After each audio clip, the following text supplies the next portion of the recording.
Before Zeus wielded the thunderbolt, before Mount Olympus echoed with the names of the gods, the world was once ruled by a race of giants, powerful, ancient, and forgotten, the Titans. When the universe was still chaos, with heaven and earth, yet to be separated, the Titans were the firstborn of the cosmos, born from Uranus, sky, and Gaia, earth. They ruled the early world with unmatched strength and supreme wisdom, embodying primal forces, the sky, the sea, time, light, and darkness. But when the younger gods rose, led by Zeus, a fierce war broke out between the two generations of deities. And, as with all eras, the new prevailed. The Titans were defeated, and a new age began, the age of the Olympian gods. Yet, not all Titans were the same. Some fought until their last breath to protect the honor of their kind. Others silently challenged the gods, sacrificing themselves to ignite the future for humanity. They were neither villains nor heroes. They were tragic souls, forgotten by time, but never erased from the fate of the world. Today's story takes us back to that glorious era, to hear the breath of two Titans with the most tragic yet grand destinies. Atlas, the one who bore the sky on his bare shoulders, and Prometheus, the one who dared to steal Zeus's fire to give to mankind. Two challengers of fate, two immortal souls in the shadows of mythology. Listen closely, for these are the echoes of the forgotten Titans. Before the world had order, before humans named sky and earth, the universe was a shapeless chaos where light and darkness blended like an unformed dream. From this chaos, two primordial beings were born: Uranus, the sky god, and Gaia, the earth mother. Together, they gave birth to the first beings with cosmic power, the Titans. There were 12 original Titans, among whom Cronus, Titan of time, Oceanus, Titan of the primal ocean, Iapetus, ancestor of mankind, and the two main figures of our tale, Atlas, son of Iapetus, and Prometheus, known as the Foreseer for his wisdom beyond his time. Under Uranus's rule, the Titans lived in darkness, held back by fear and the tyrannical power of their father. Until one day, Cronus, with Gaia's help, overthrew Uranus, ushering in the Titan era, the first glorious age of the cosmos. The Titans divided the world among themselves, created all things, and began the first cycle of time. But power, once grasped, always carried darkness. Like his father, Cronus feared being overthrown, so he swallowed his own children, who would later become the Olympian gods: Zeus, Poseidon, Hades. The younger generation refused to submit. Led by Zeus, they waged a great 10-year war, Titanomachy, the battle between the new gods and the ancient Titans. This was not only a battle between two generations, but a clash between the old order and new hope. The Titans, once creators, were now cast as enemies. In that war, Atlas was one of the strongest and most loyal warriors of the Titans. Prometheus, with his intelligence and foresight, chose a different path. From here, two destinies diverged, one to bear the sky alone, the other to give all for humanity, and both would pay the price with eternal torment. During the decade-long Titanomachy, where gods and Titans fought in battles shaking the universe, Atlas rose as one of the mightiest and most loyal warriors of the Titan clan. Son of Iapetus, brother of Prometheus, Atlas lacked his brother's superior intellect, but possessed a mighty body, a true war god. He did not scheme or doubt. Atlas fought for the honor of the Titans, for the order his generation built. In his heart, Zeus and the young gods were mere rebels, not worthy to replace the strong foundations the Titans had shed blood to build. The final battle erupted in Thessaly, where the sky was stained with fierce lightning and the earth cracked beneath the gods' feet. Mountains were uprooted as weapons, seas roared with Poseidon's rise, and Hephaestus's fire consumed eternal forests.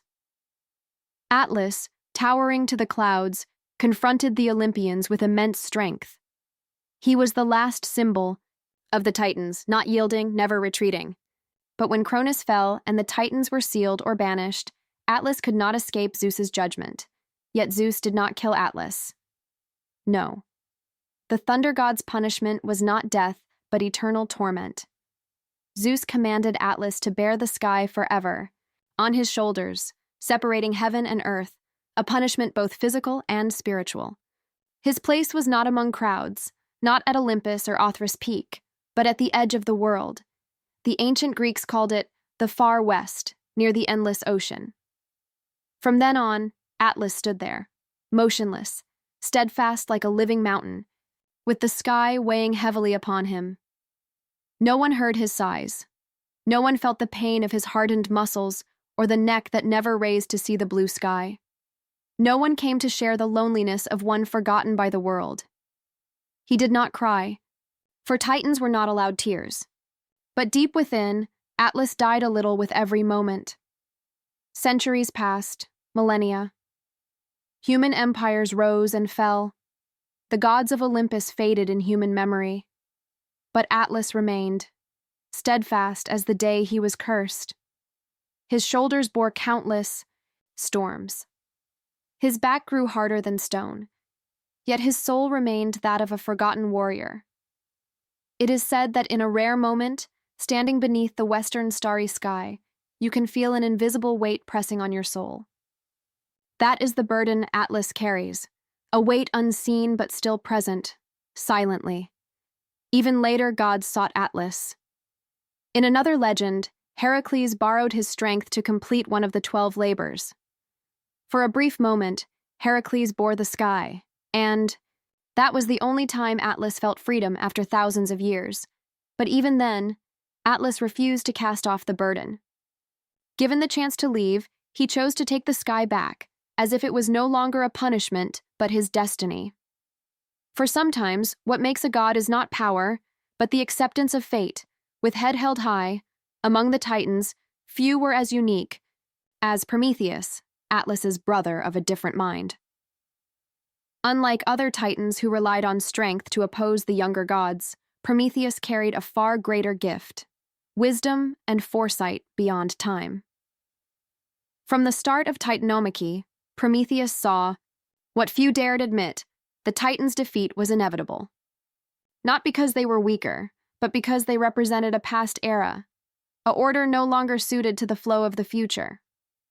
So while Atlas loyally fought to the end, Prometheus chose to side with the Olympians, and through his intelligence, helped lead Zeus to victory. One might think Prometheus would be rewarded after the war, but no. The truth was he never fully belonged to Olympus. In his heart, Prometheus was loyal neither to the Titans nor to Zeus. The only thing he truly believed in was humanity. Humanity, at that time, was weak and insignificant. They had no strength, no weapons, no shelter. In the eyes of the gods, humans were inferior beings, not worth their attention. But Prometheus was different. He saw potential in human eyes, a thirst for life, creativity, and something almost divine. Then he committed a crime unforgivable to Zeus. He stole the sacred fire of the gods and gave it to humanity. The fire, symbol of wisdom, civilization, and divine power, meant only for the gods.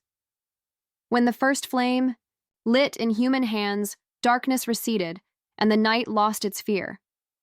Humans began to cook, forge weapons, build homes, and write language. From that moment, human civilization began, but humanity's light was a slap to Zeus's authority. That fire not only burned away darkness, but also destroyed the god's monopoly. Zeus was furious. As in all ancient myths, a god's wrath never ends with mere punishment. Prometheus was captured. Not killed, he was immortal. Zeus's punishment was cruel and eternal, chaining him to a towering cliff in the harsh Caucasus Mountains where no soul dared to come. Every day, a giant eagle, the sacred bird of Zeus, would come to tear at his liver. Every night the liver would regenerate and the pain would repeat at dawn. Immortal, shackled, and in eternal agony, this punishment was not for a traitor, but for one who dared to empower humanity. He was punished not for betraying Zeus, but for believing humans deserved the light. Thousands of years passed. The eagle still descended daily, Blood still flowed, pain still repeated. But Prometheus did not regret. Beneath the moss and wounds on his face, a mocking smile flickered, as a challenge, as proof he was right. Prometheus's story did not end there. In many myths, later Heracles, the demigod son of Zeus, came to free him. Perhaps Zeus's anger softened, or perhaps even the supreme god could not deny. Prometheus was right. Today, whenever we look at a burning fire, whenever knowledge lights, a human heart, that is the undying legacy of Prometheus, the god without throne or crown, but the one who lit the way for all humanity. He was called a rebel god. But to humans, Prometheus was the first true god on their side. The world kept turning. Humans grew stronger. Temples were built. Epics passed through generations. But among countless glorious names, Atlas and Prometheus were gradually forgotten, even though they were two titans most deeply connected to humanity's fate, both in deeds and consequences. Atlas, the skybearer, is now just a name on ancient maps. People mention Atlas as a word for geography, mountains, maps, but how many remember that behind the name was a titan who carried the sky on his back for 1,000 years, in silence and solitude? No throne, no victory songs. Atlas became a silent part of the world, forever standing like a living statue, admired by none, mourned by none. Prometheus, the firebringer who sacrificed himself so humanity could leave darkness, has no place in temples. Other gods are praised, worshipped, honored with grand shrines. Prometheus remains only a symbol behind deep meanings of rebellion, pain, and faith in humans amidst a proud divine world. This is the greatest tragedy. The greatest beings are not destroyed by enemies, but forgotten by those they once protected. No death is as painful as oblivion. No punishment as heavy as being turned into a symbol, nameless and silent. In the whisper of the wind, in the stars of the west, in the first fire you ever saw, Atlas and Prometheus remain there, needing no worship, no praise. They exist as buried memories, ancient souls quietly holding the sky and lighting the darkness for humanity. You may not see them, but every time you rise after pain, every time you dare to fight injustice for what is right, or simply light a spark of hope, that is when the spirit of Atlas and Prometheus is reborn. As the light of ancient myths fades in human memory, as the gods of Olympus become artistic, cultural, and literary symbols, these titans, especially Atlas and Prometheus, become living symbols of willpower, of the desire to rise above fate. Atlas, with shoulders bearing the sky, is the eternal image of endurance and acceptance. Without glory or resentment, he exists in solitude to maintain the balance between heaven and earth. Though cursed, he never yielded. In that silence, Atlas is the model of those who bear the world's weight unseen and misunderstood. Prometheus, on the other hand, is the first spark of human revolution. He brought not just physical fire, but the spiritual flame, knowledge, thought, courage, and the desire for freedom. He embodies those who dare to challenge absolute power and pay the price for what they believe is right, even under eternal punishment. These two titans, though taking different paths, one bearing, one fighting, left a timeless legacy, not through temples or medals, but through their quiet impact on human consciousness, the spirit to endure adversity and the unextinguishable flame of the desire to live, to understand, to reach for something higher. They need no honor, for their very existence is legend, and if you ever feel burdened by something too great, remember a titan has done that, and still stands strong. If you have ever been hurt for doing right without recognition, remember a god was chained to a rock for thousands of years, just to give you light. Because in this ever-changing world, the story of Atlas and Prometheus is not just part of the past, it is a mirror reflecting the future of each of us.